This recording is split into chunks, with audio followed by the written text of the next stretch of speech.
Hi friends, welcome to my channel Harsha's vlogs.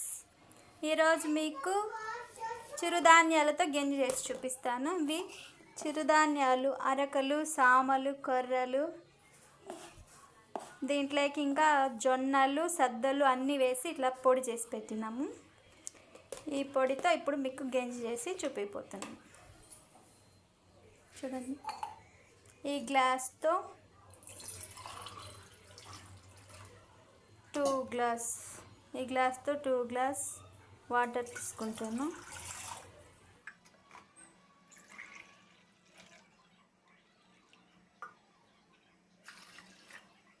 Stove పైన పెట్టుకుందాం. Water బాగా కాగిన తర్వాత మనం దాంట్లోకి పౌడర్ యాడ్ చేసుకుందాం. పౌడర్ కప్లోకి తీసుకుందాం.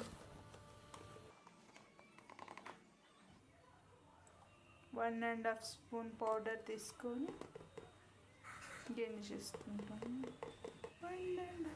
దీంట్లోకి అట్లే వేస్తే ఇది పిండి గడ్డ కట్టేస్తుంది కాబట్టి మనం కొంచెం వాటర్ వేసుకొని స్మూత్గా కలుపుకొని నీళ్ళల్లో వేసుకోవాలి.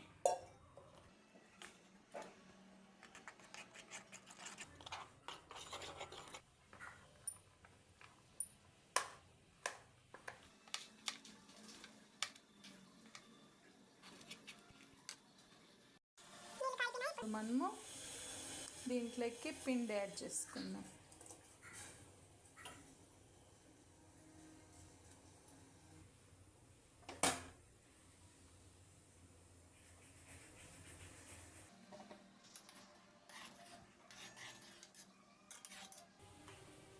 ఎక్కువ వేసుకోకూడదు పిండి. దీంట్లోకి ఎక్కువ వేసుకున్నామంటే గట్టిగా గడ్డ కట్టేస్తుంది.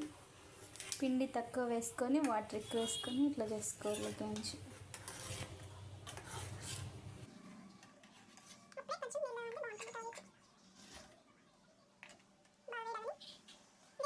మనం దీంట్లోకి బెల్లం యాడ్ చేసుకుందాం. చూడండి, బాగా కాగిపోయింది. ఇప్పుడు బెల్లం యాడ్ చేసుకుందాం.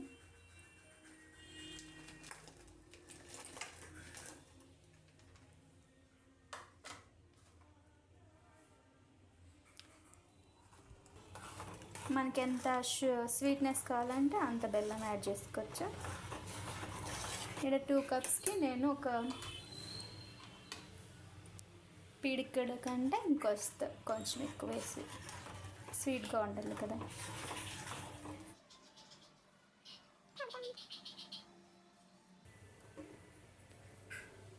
బాగా కాయిపోయింది. ఇప్పుడు దీంట్లో కాస్త ఇలాచి పౌడర్ యాడ్ చేసుకుందాం.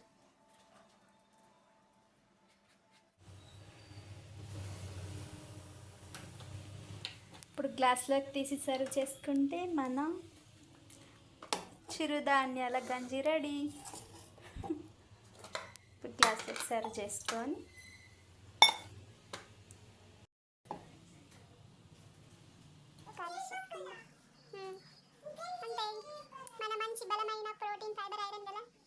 చిరుధాన్యాల గంజి రెడీ. మీరు కూడా తయారు చేసి తాగేసేయండి. Thanks for watching. Please subscribe